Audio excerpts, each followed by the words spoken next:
Bangladesh cricket বোর্ডের নির্বাচনের সময় ধীরে ধীরে এগিয়ে আসছে। বর্তমানে পরিচালনা পর্ষদের মেয়াদ শেষ হচ্ছে আগামী অক্টোবরে। নির্বাচনকে ঘিরে এরই মধ্যে অঙ্গনে নানা আলোচনা, গুঞ্জন এবং সমীকরণে জন্ম দিয়েছে কারা হবেন কাউন্সিলর, কিংবা কারা এবার জায়গা করে নেবেন বিসিবির পরিচালনা পর্ষদে।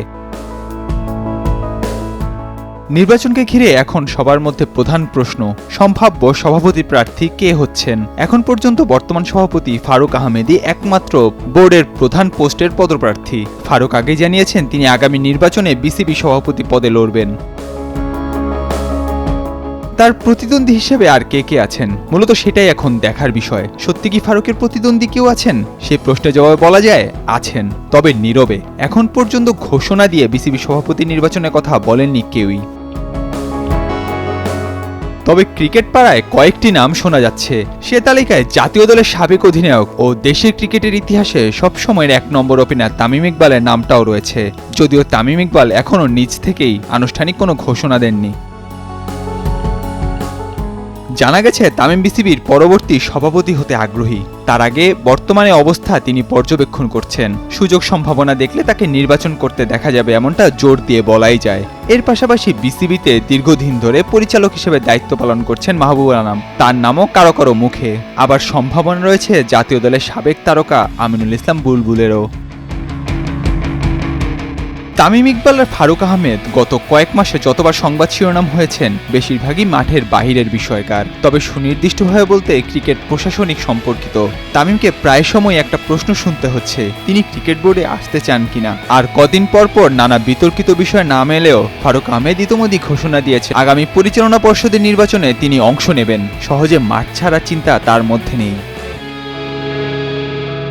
এদিকে জাতীয় ক্রীড়া পরিষদের কোটায় বিসিবির পরবর্তী নির্বাচনে প্রেসিডেন্ট পদে আমিনুল ইসলাম বুলবুলকে মনোনয়নের চিন্তা করছে সরকারপক্ষ। ইতোমধ্যেই তাকে এ বিষয়ে প্রস্তাব দেওয়া হয়েছে বলে একাধিক বিশ্বস্ত সূত্রে জানা গেছে। বুলবুলের ক্রিকেট যাত্রা শুধু বাংলাদেশের মধ্যে সীমাবদ্ধ নয়, তিনি আইসিসির ডেভেলপমেন্ট ম্যানেজার হিসেবে কাজ করছেন আফগানিস্তান, চীন, মালয়েশিয়া সহ বিভিন্ন দেশে। এই অভিজ্ঞতা তাকে করে তুলেছে একজন বৈশ্বিক ক্রিকেটের ব্যক্তিত্ব, যা দেশের ক্রিকেটেও কাজে লাগতে পারে। ফারুকের নেতৃত্বাধীন বর্তমান পরিচালনা পর্ষদের মেয়াদ যেহেতু আর ৬ মাস, তাই এখনই শুরু হয়েছে সম্ভাব্য প্রার্থীদের নির্বাচনী প্রস্তুতি। বর্তমানে অন্তর্বর্তী সরকারের অধীনে ক্লাব, জেলা ও বিভাগীয় ক্রীড়া পর্যায়ে পরিবর্তনের যে হাওয়া লেগেছে, সেটির প্রভাব বিসিবির কাউন্সিলরশিপেও পড়েছে।